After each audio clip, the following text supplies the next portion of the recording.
All right, good day, good evening, ladies and gentlemen. Welcome back to a new Live the Fuel show here in 2021. So I'm excited to bring on some virtual conversation tonight, literally, since this is the way of life here in 2021 and 2020, but also this is the way of life of podcasting. And this is the way of life for a lot of organizations, companies, educational institutions, and more. So there's a little hint, education. So quick little background on my guest co-host tonight. He's a we've had serial entrepreneurs, serial education technology entrepreneur. And he's started a couple different EdTech companies, higher ed programs that help bridge the skills gap for students and all types of curriculum. I've done online education as well. I've actually got a chance to chat with his co-founder as well, or co-owner, whatever they're calling you guys these days. And actually, he's airing me literally virtually from another state that he doesn't even live in. And we were just geeking out a lot. So I just want to get him on the show. We could talk more about the virtual lifestyle and how everything is impacting and growing his business, my business, and everybody else's. So without further ado, ladies and gentlemen, Jordan, welcome to the show, sir. Thank you for having me, Scott. It's great to be with you here. I'm very excited to to chat and learn more about each other. Yeah. So obviously I'm hinting about virtual and online this and online that. So the beauty is you guys are already doing this before. Well, I hate to bring in COVID, but I mean, COVID has really fired up, which is a big part of my brand, fired up this business world for our benefit, my benefit from a marketing standpoint, for your benefit from just education. Everybody I talk to there has a kid, well, basically as young as 5 years old, is living the online education life. So is that basically right up your alley? That is, I was actually funny you mentioned that. So I was thinking about, as you said that, I sat in on an ASU GSV session, which is one of those main education technology conferences. And Eric Wan, the founder of Zoom, was on one of the keynotes. And so, they basically said to him, you've literally become overnight the largest provider of education technology in the world. Millions, tens of millions of students are primarily getting their education through Zoom now. And, it's a different world. The reality is, what we're trying to do is change how relevant the education is and how much of it is plugged into, industry and career. We want to give students a chance to try it, right? And I think that's a real challenge. There's just not enough internships. There's not enough opportunities out there for young talent to really figure out who they are, what skills they have, and what they want to do with their lives. And, most of the model these days of higher ed is you kind of get them to the finish line. That's like the big goal. Right. And then kind of career is an afterthought. And we kind of want to make it the primary objective. And so I would have been your perfect customer. Is really give tools and resources. I mean, there's lots of them. Well, and no joke, because you and I were joking around about how you didn't realize I'd been a former wildland firefighter. That's why fires in our branding and our logo. But I was I'd gone to Penn State when I was younger, then took time off because I didn't know what I wanted to do with my career. And I was trying to work full time going through it. So I've worn a lot of hats in my life before firefighting. My 20s were all over the place. I've been in telecom. I've been in call center management. I've been in IT. I've even tried my hat at finance. Hated that. So I outsourced that. I wish I would have had some type of like self-help guiding system to kind of take me through at least some of the virtual steps without me getting too committed. And I wasted a lot of money and a lot of time, and to the point where I got frustrated and I start classes up again on nights and weekends. Then I stop. And then I was going back to Penn State. Then I found another university that had an online education style adult program. And I just went all in on it. I was like, you know what? I just don't care. I'm going to check that box. I'm going to be the first person in my family with a BS degree. And even with that program, while I was working my way through it, I changed majors 3 more times.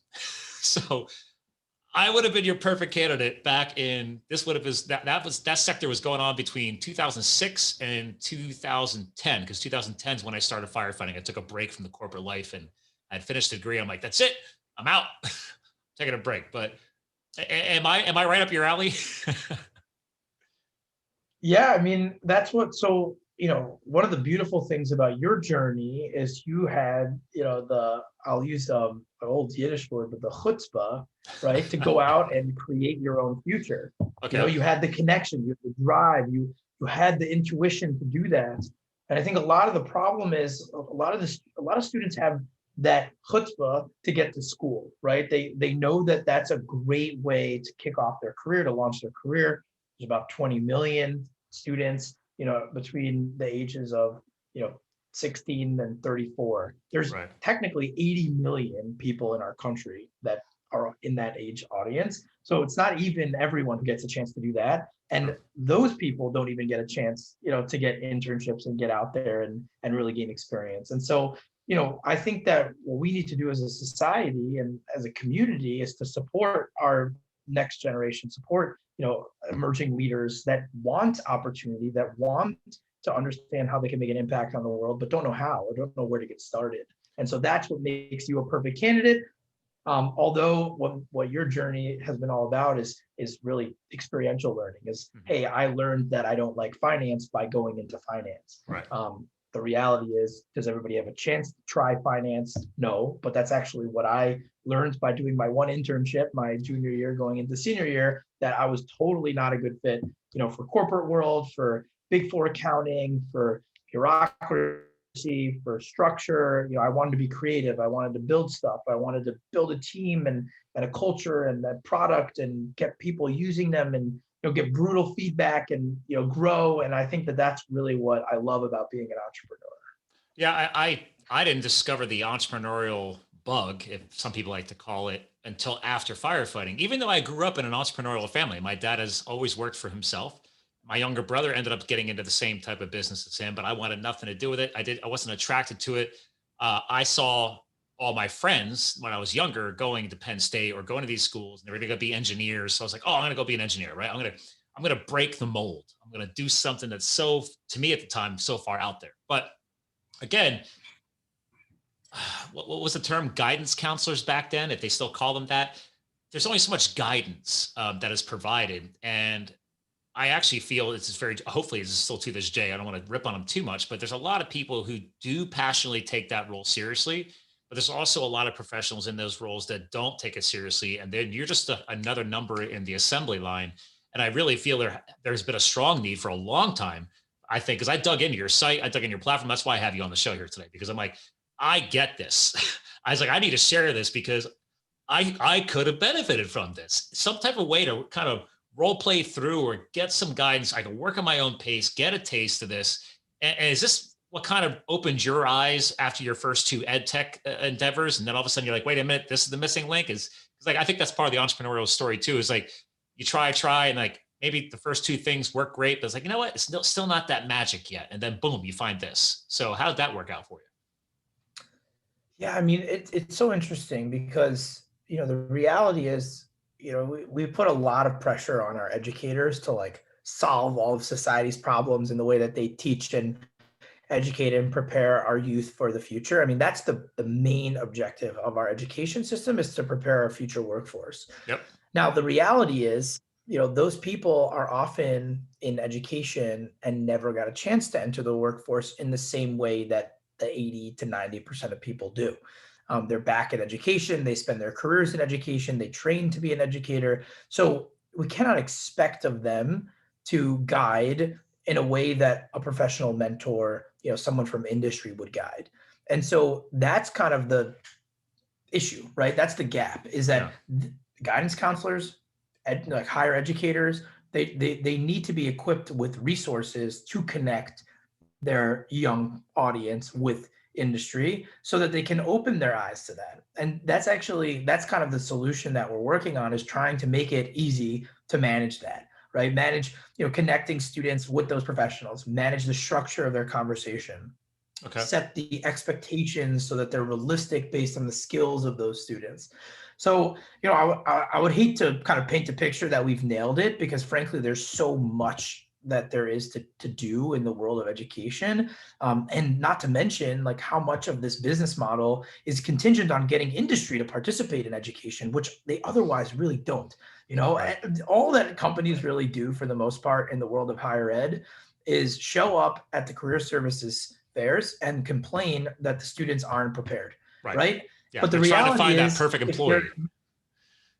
right. And not be involved in the the training and development of those young people in the process, which is what really makes them prepared, right? Yeah. So just the notion of an internship program for companies is talent acquisition, right? They're thinking about building a program to attract young talent because they know that they need young talent to fill those entry-level roles and then eventually grow into leadership positions.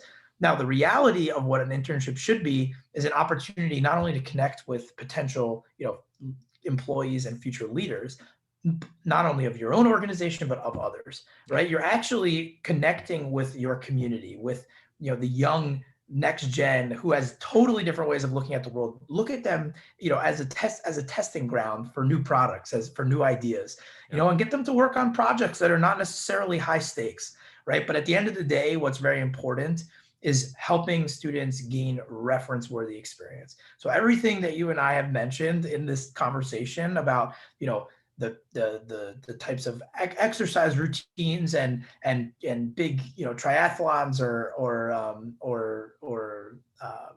biking events or hiking events that we've done, each one of those comes to mind because it's reference worthy. It's something that we did, that we're proud of, that we overcame, and that we learned from. And we didn't know we'd be actually good at it, right? I mean, we had to at least try it. This was part of our conversation before we started hitting record tonight, was talking about some of the lifestyle components where it's like, I've tried triathlon 2 years ago, and I was like, oh, I realized I need to figure out swimming better. Like, maybe I should actually be a really good swimmer before I throw myself into a competitive event. Just something to consider. But through that trial and error, and I love where you're going with this, because I've done hiring in the corporate world. And one of the biggest complaints I had from our HR departments was they go to the career fairs or they sponsor their own career fairs. And then as a frontline management, they're feeding us in what they feel meet the criteria for hiring. But then at the time I was working for 5 years with the T-Mobile Corporation, big cell phone company, right? I was managing in their call center environments. I was coaching and developing, training people, and then moving into an analyst role. And we found that we had a very high attrition rate. Some people just not meant to sit in a call center answering customer service calls. They're just going through the HR questions, and it's like, okay, this person fits. It's like, okay, well, I learned over the years of coaching and developing people, I'm like, you may not belong in this style of company or in this role. If you have the mental ability to withstand maybe a year or two of this, we can career path you and get you into a better department or another place you want to be. But a lot of people are like deer in the headlights. They're just happy to get a good wage. Hey, we got tuition reimbursement. We got great benefits. So this is a lot of entry level people either coming fresh out of school or don't even have a college yet. And not that college fixes everything either, by the way. I was going to bring that up to you too, because I said, the university life did not teach me anything about work ethic, applicable work skills. That was all self-taught through every career hat that I've put on in my life, whether it was from firefighting to corporate life to startup to entrepreneurship now. I have a BS in marketing and psychology. The only thing I still remember from those courses was psychology. All my marketing is constantly being relearned day in and day out. I was literally on an educational webinar earlier today for my company, for my business, because I'm always learning new stuff. I mean, I don't know if you're allowed to take a position on that, because I know you partner with a lot of institutions, a lot of companies, but I'm like, I truly believe people need to work with these things. They can't just open the book, take a test, get that piece of paper, and you're done. You need to have real world applications. So I want to throw that one at you. It's so interesting. So I'll go back to our kind of kickoff of the discussion, but like virtual learning. So what we see is virtual learning is really just the theory-based learning that's now being done in a virtual world, which is not experiential learning, right? Like, we're not changing the way that we're teaching. We're just changing the modality in which the educators connect with students. So obviously the best schools, the most progressive institutions are not only transitioning to virtual, but they're also redesigning their curriculum around optimizing for a virtual environment. True. So that's the first thing. The second thing is, if you think about that concept, right, of learning, ever since you were a child, you were dropped off at school, and that's where you learned. And then you came home from school, and that's where you're not learning, right? Like, you're playing, and then you have to do your homework. Right. Well, chores, you're doing homework, chores. and that's kind of bringing school home, which, realistically, that doesn't really happen anymore as you get older. It's like you don't bring school home, but you're kind of like, that's your work, and then there's non-work, and you're doing your leisure stuff. Right. And so, I was walking through the Museum of Natural History actually right before COVID started. And it was like the weekend before it like rocked New York. And I was just like wandering around, like looking, and I was like, wow, like the kids are excited to be here. And it's a physical learning space, right? Like you come to a museum to learn. Like there's no question that that's like why you're there. You're not coming to like, get exercise and like on your Apple Watch. Like you're True. going to a museum because you are curious and you want to learn. And I think one of the things that we've done about the way that we educate and the way that we move people from school to school to school to school to school is we don't ever detach the physical requirement of school from the psychological part of school, right? Like I think school is opting into a learning mindset. And I think that what people need training on, as you've pointed out, like work ethic, it's really curiosity. It's Yes. really, drive, knowing where to search, knowing what to look for, knowing who to Keeping talk them to. engaged, right? Right. Yeah. And that's why that's a big topic in education is engagement, which is extremely hard to measure. Is like, do students like learning whatever it is that we're teaching them? What you just said is like, it's hard to measure. Same thing in marketing. People are like, oh, I got to increase my engagement. I'm like, okay, we can look at the insight profiles off of Facebook and Twitter and Instagram, look at your data. But in the end, like a lot of this is still trial and error, right? It's going to be testing it and applying it. So I just thought it was funny because like the way you said it, it's straight out of the marketing, vernacular. It's like, oh yeah, how do we increase engagement? How do we measure it? Yeah, and frankly, like, that's one of the other things that's pretty interesting about like where we're at in the development of higher ed is, learning management systems came out in the 90s. It was the first time that technology was introduced to like help the learning become easier to manage and more online. Now, the interesting thing is when you start putting everything online, now everything's measurable. And now we're beginning to learn, oh, wow, like certain things don't really work at all. Oh Other yeah. things don't really work well. And other things are just putting people at a just total disadvantage by doing that. And so I think a lot of school currently, first of all, the K-12 system, is a lot of providing structure for kids so that parents can work, right? And then the Yes. other part is like, oh, and we want them to leave here, slightly more informed citizens of the law, of the government, of the world around them, of language, of arts, of math. Those are Right and foundational wrong. Yeah. skills. But at some point, you need to figure out, you need to turn your switch of like, I'm learning foundations of like how to exist as a human to how I can be the best version of myself, how I can change the world in a way that resonates with me. And I think that that is where school really fails people. I think that like, as far as standardized tests are concerned and like Oh, don't getting get me people to going on line up that. in rows, we're great at that. But the reality is that's not what learning should be. Learning should not be tied to a physical space. And frankly, we just shock the system. And there's a whole new world now of like, what is learning if it doesn't require that I physically show up at school to learn, Yeah. right? Like, does that mean I'm learning when I'm Googling? Yeah. Does it mean I'm learning when I'm watching YouTube videos? Yeah, if they're the right ones, created by the right people, talking about YouTube the is right nicknamed things. YouTube University now, right? You could pretty much search for anything. It's the second largest search engine platform out there, except you have supporting video content to work with. Right. Right. Well, it's supported by the largest, Oh, so that's what right. makes it's very interesting that early acquisition of YouTube. And it's almost that kind of reminds me of the Instagram, like the Facebook Instagram move where you Acquisition. saw Yep. it coming and tiny is like, hey, like Facebook is like a community tool. It's not a picture tool.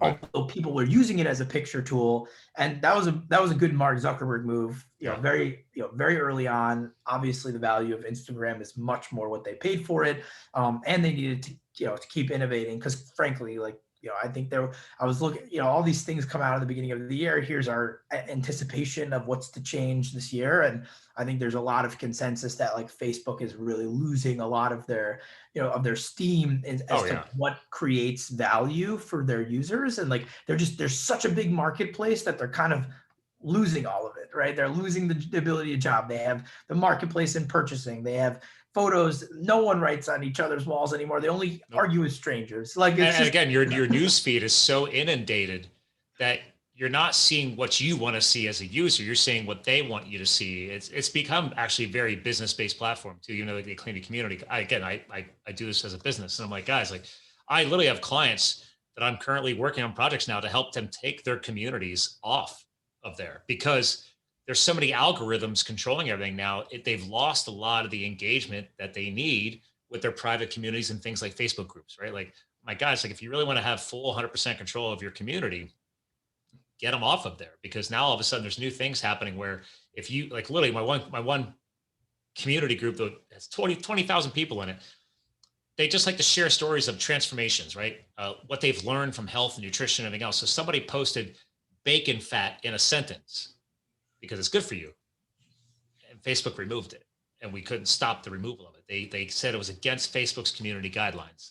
So it's like even they've gotten so too smart with their tech and their AI stuff that they're impacting other things. So that's why platforms like you guys need to exist, right? Like I tell people all the time, like you might not want to be 100% dependent on, let's say, Facebook or whatever other thing. You're like, maybe you want to build some other platforms and other engagement that care about creating actual engagement, actual exchange of information and knowledge, and really help promote learning.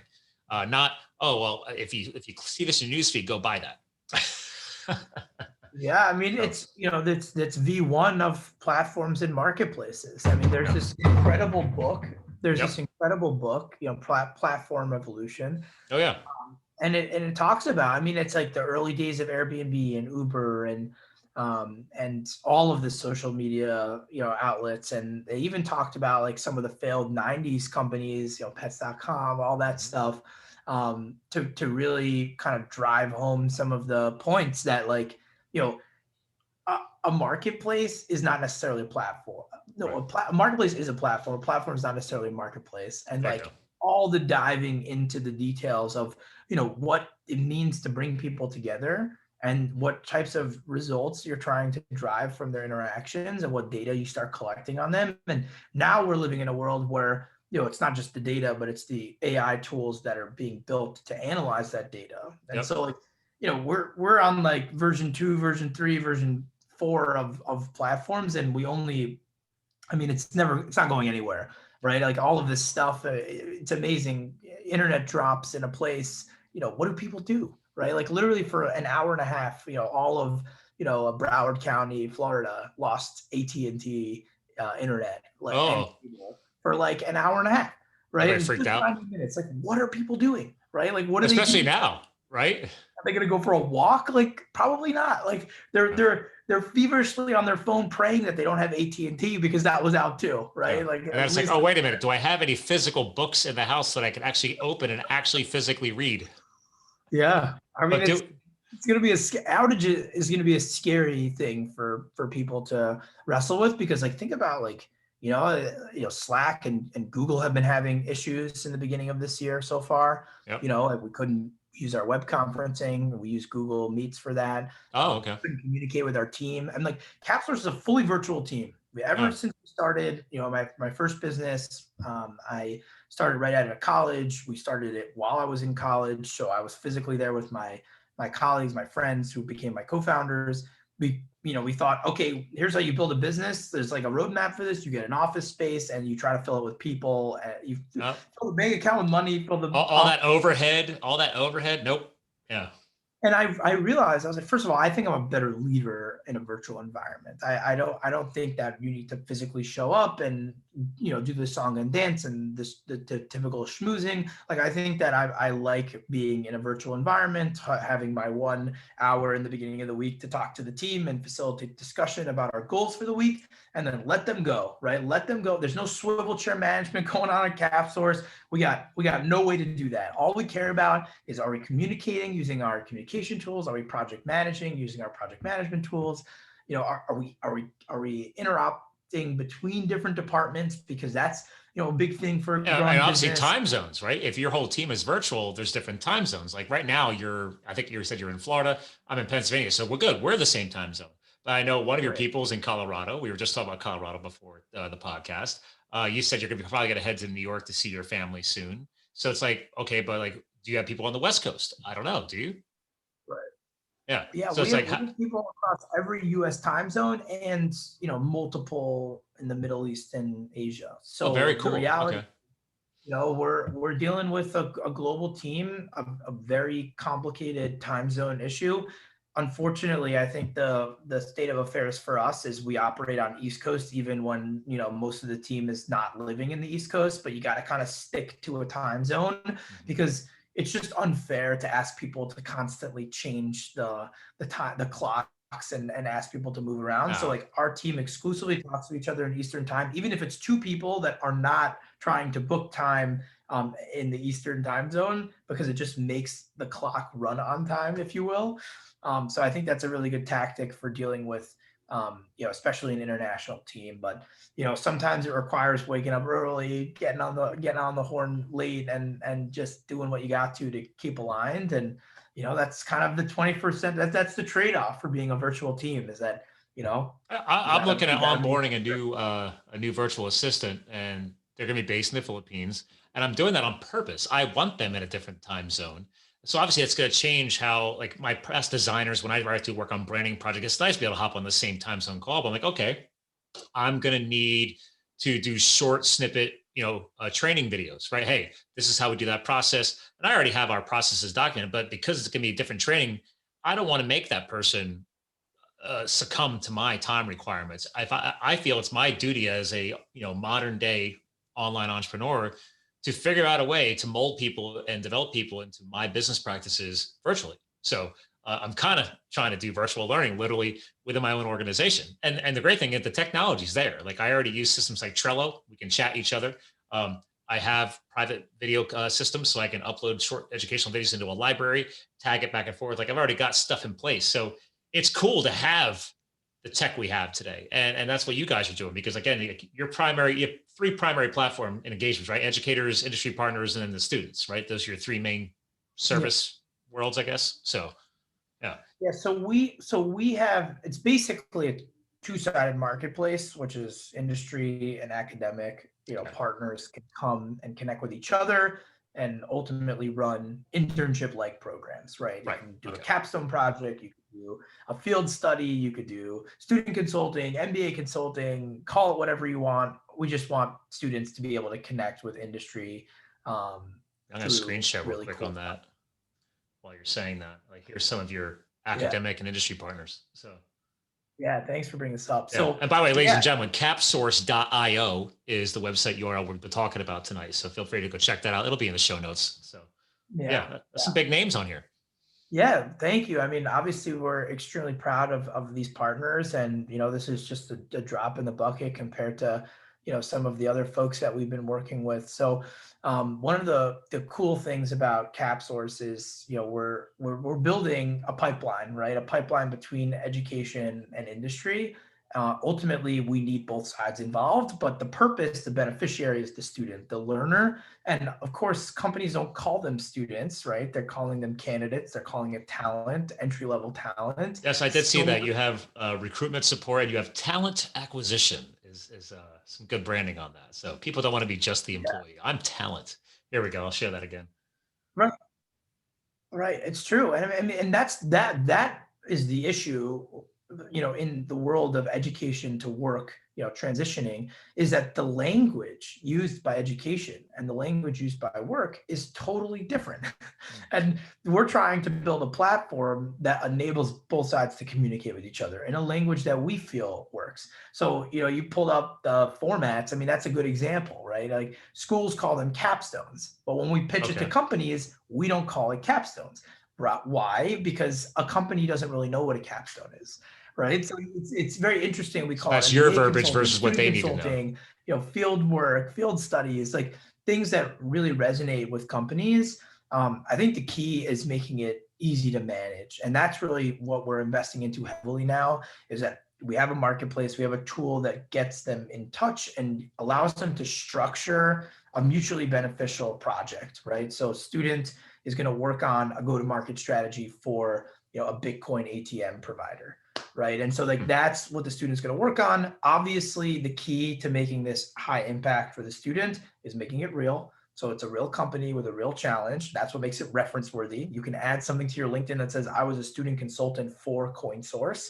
And they're a partner that we've worked with a whole lot that does Bitcoin ATMs. And that was their I challenge. play in the Bitcoin world. I'm hip. So, You know, and the reality about what I love the most about CapSource is the fact that I am chasing curiosity, right? I'm trying to figure out how to create a business here. I'm also trying to figure out how to continue learning about different industries, new terminology, new tools. What a great way to do that is to continue to, network with new companies that have new challenges and getting next gen talent who untethered, unscathed, they have nothing, no preconceived notions about what the world of work is like. Ask them a question and see what they come up with. You should see what these students put together: videos, interactive, websites, pitch decks, like marketing materials, strategies. I mean, it's all using their perspective, right? It's using their own perspective, which is like unencumbered by anything that any manager has shot down, their hopes and dreams, oh, that's too expensive. So right? creative freedom, which is key right now. You want to see what they're capable of coming up with without being jaded or you have the blinders on, right? Like, I want to see what you're capable of throwing at me. I love that. Yeah, I mean, and the reality is, what a great way to hire people, right? I mean, I think everyone. I mean, this is a kind of an age-old philosophy, is the case assessments, right? But we're doubling down into that as a tool to get students paired up with the right companies for the internships, right? So the first thing is like, can you answer this basic challenge, which requires that I learn about the company. It requires that I learn about their challenges in different departments. It requires that I practice using some tools that I likely will need to use. And then after that, it's like, okay, let's double click on this one. Let's give them a real project to work on. That's going to take 4 weeks. And now they have more expectations, milestones, deliverables, someone to talk to at the company. And now you have an entry-level talent pipeline. You're able to recruit and hire them to really make an impact on your organization. And we call it experiential hiring because the experiential learning is such a powerful tool. But can we potentially do that as a hiring method? I think the answer is yes. It just, it has to be framed differently. You're definitely going to help save time, and time is money, right? So you're definitely going to help an organization save time, just because I've been involved with recruiting and the hiring and the training, and then obviously that and the firing, which is the worst part of a leadership position. You hate to actually let somebody go. But if you could have qualified that person, I love quality over quantity, right? If we could have qualified that person and their talents at a much higher level before they even got into that pipeline, I mean, that's huge. You have a much better alignment of skill set and abilities before wasting all that time. Yeah, it's exactly right. I mean, you gotta, it's a mutual fit, right? It's about making a mutual fit, because also the reality is, like, you and I have the same shared story. We tried the world of accounting and finance briefly. It wasn't a good fit for us. Yeah. And like, it's our responsibility as hiring organizations to help people get a taste. And so just right before this call, I was on the phone with, a potential new employee for our academic partnerships department. He has all these ideas about how he wants to create value for the business and come up with new customer acquisition strategies. So we literally were like, okay, put together a plan and let's get started. And if it works, then we'll actually put together a full-time, way for you to engage with our business. But otherwise, like, yes, we could do this because we're a startup, and it's kind of nice to be able to say to people, hey, this is, if you want to prove that you deserve compensation, the very little that we have to go around, create your own role. That you got to prove it.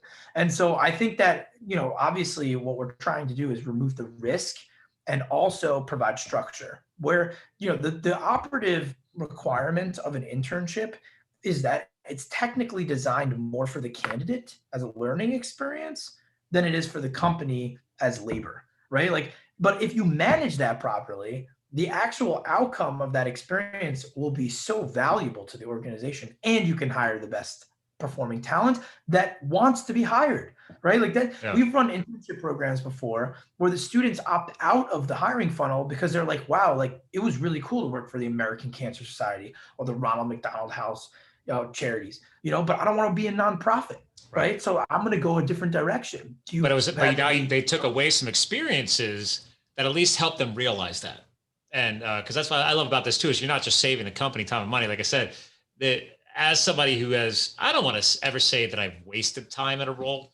I think it's you should always take value out of everything you experience in life. And the big key where there's experience that I see you guys bringing to the table is that you're bringing experience to the candidate. They get to actually experience projects and things and then say, great, I loved it. I learned a lot. I can't wait to see how I can apply this later in life or in the next position, but I'm good.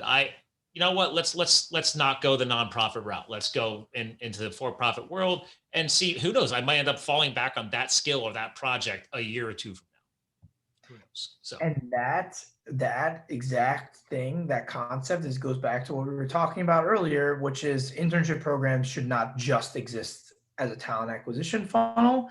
They have to exist to educate and train our next generation and as an employer branding tool, right? It's saying, okay, I'm going to provide these young professionals with an opportunity to prove themselves and learn from our team and our organization and the impact that we're trying to make on the world.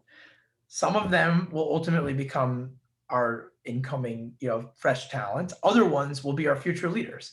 yeah. And some of them will be leaders in the future of other organizations. And they'll remember their time with us and they'll remember the tool that we offer. And God willing, what goes around comes around. That's true. I was gonna say, hey, they get into a leadership position. I'm like, hey man, if CapSource is still around, that did great for me. I need to get that aligned with our organization, see if they can help us out too. I like that. That's pretty cool.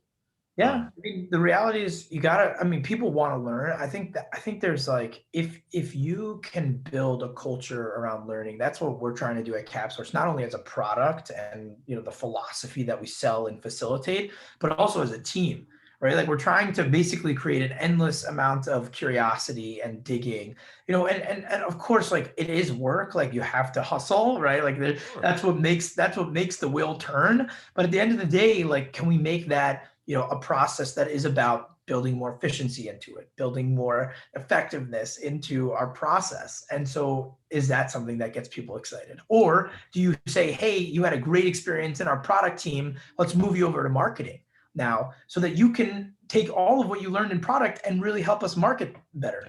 And so like that rotationary aspect is also something else that you could do, especially with entry level talent that's still trying to figure it out. And so we've seen some good use cases for our technology and our process My old term back in the day was a cross-functional benefit. It just popped back in my mind from like 15 years ago. Listen, we're going to try over here and just, we want to see if we can establish a cross-functional benefit. You're bringing this skill over to here and this team needs that skill. So let's see if you can cross-pollinate as well. There's another good fun buzzword for you. But I love that because it's funny because like part of your bio, you have your personal backgrounds, right? Like I'm a hiker, you like hiking, you like cooking and traveling and sailing and tennis and obviously public speaking because we're on a podcast here, but all of those things weren't always in place. Like you had to experience it. And then like I like skydiving and mountain biking and we're about to head to Colorado to go skiing. So I'm definitely more on the adrenaline sports side. But one thing I've always told people like, oh, I've always wanted that classic. I always wanted to try this, or always wanted to see if it was like that, or, oh, I don't know. That's pretty, I don't know if I can jump out of a perfectly good airplane. Right. And I said, listen, like any other experience in life, the first time is always going to be the hardest. Everything gets easier after that. And then like we've been just talking about, okay, well then maybe after one or two times you don't love it, but that's at least brought the threshold down of like that. Basically you shrunk the speed bump or you shortened the hurdle. And now it's like, you know what, let me take that new bravery and apply it to this other thing and see if I end up falling in love with that. Like I clearly am not looking forward to ever becoming like an amazing triathlete. My wife does it. Your girl does it. I was like, I'm good. Like I've never been a great swimmer. I'm happy to crush it on the bike, or I've done the running thing. I've done the marathon thing. I got that out of my system. My two primary sports are cycling and skiing these days, and I'm in my 40s. So I know what I love, but I've at least tried it all. So I'm always moving that into the next window of opportunity. So Yeah, and I think, it's all about seeking mentorship, right? And I think that's, you can get a lot of that from educators, but you can't get all of it. And no, especially the industry part, that's what we were talking about earlier. At some point you're asking of someone something that they cannot help you with. They cannot help you understand, the bureaucracy of trying to get, something done as part of a management consulting firm team, or what it's like to build a product and get feedback from customers and iterate. Like they might know the theory behind customer service or the theory behind like management consulting or product development, but at some point you need to intermingle that theoretical approach with a mentor who can expose you to the real tools and the real stakes and the real challenges. And the really good educator, I mean, that's the other thing I really love. So obviously we get to talk to companies about their challenges and connect them with students who have bright ideas. And then we also get to talk to the most innovative educators that say, hey, I get that. I understand why students want to get more reference-worthy experience to add to their resume and talk about on interviews. So let's build it into my curriculum.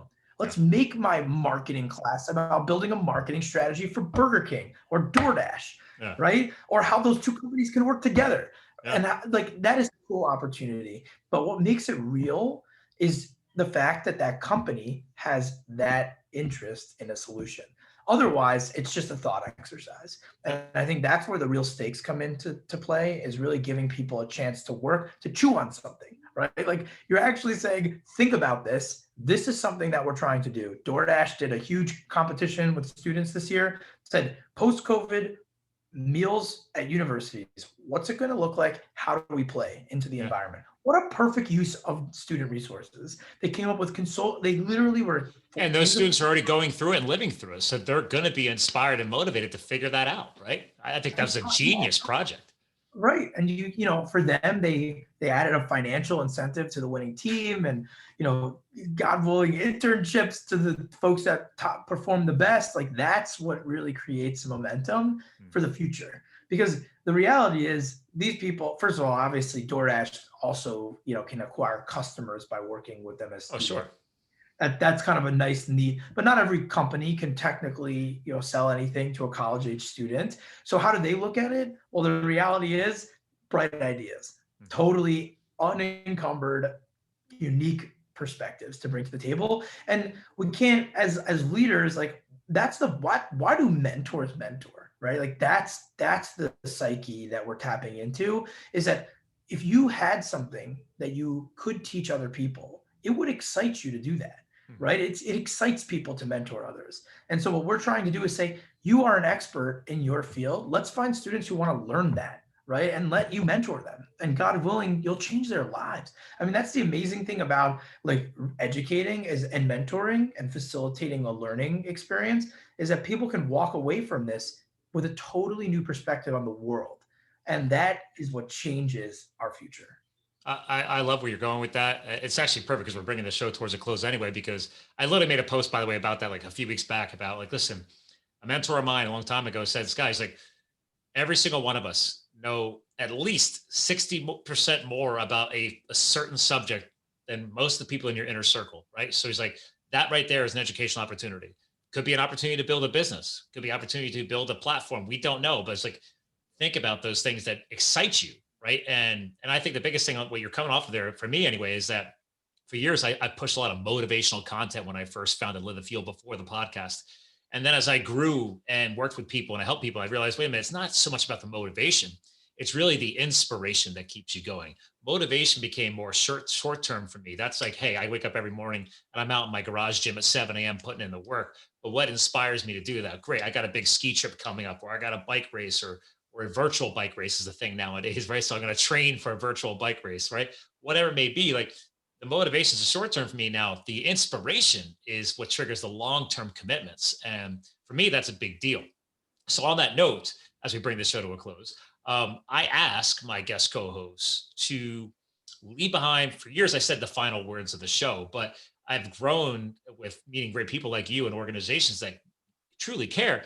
And I said, you know what? What's a legacy message? What's something that, behind everything you've learned so far and what you're doing with CapSource, or just maybe you personally, that you would want to leave behind for the audience, that you think is like a great legacy message to maybe inspire some people listening, in case they forgot everything else we talked about today? Yeah. Well, I'll stick with this kind of mentor notion and just say that the best way to learn is to teach. It's a great, you know, tactic for, you know, teaching and you know, employees how to perform better, is to give them something to teach so that they can learn it better. Because you neglect to think about how much documenting goes into teaching, right? Like, you're like, oh, if I'm going to try to teach someone how to use our CRM, like, I should probably explain, like, what a CRM is and compare it to other ones and talk about why we use it. And like some of that prep process gets you to think more deeply about why you use these tools. So the reality is, if you are trying to empower your team, motivate your team, or motivate yourself, right? Find someone to mentor, find something to teach other people, and I think you'll live a more fulfilled life. I love that. Good point. And actually, great way to close out. Fulfillment there at the end. Thank you. That's a great message to close out on. Hang tight. I'm going to pop your goodbye off the air. Again, ladies and gentlemen, one last screen share just for some brand presence because I love marketing. But again, capsource.io is the site. We'll have it linked in the show notes once this airs in the podcast world. This is already streamed live here on the Facebook world here in January 2020. So again, make sure you check them out. I love the integration. I love the cross-functional benefits of this platform. It's super cool. I love bringing on edgy things that are just making a difference, especially as we move forward 2021 and beyond. So ladies and gentlemen, again, we're here to fuel your health, your business, and your lifestyle. Jordan with CapSource helped us do that today. So as I kind of hinted at, let's not just get motivated here. Let's stay inspired. Maybe think of something you could teach other people. Check this out. Check out yourself with your own brand growth, your own opportunities online, and let's keep moving forward, everyone. So again, thanks for tuning in. And remember, you too can live the fuel. We'll talk to you guys again soon.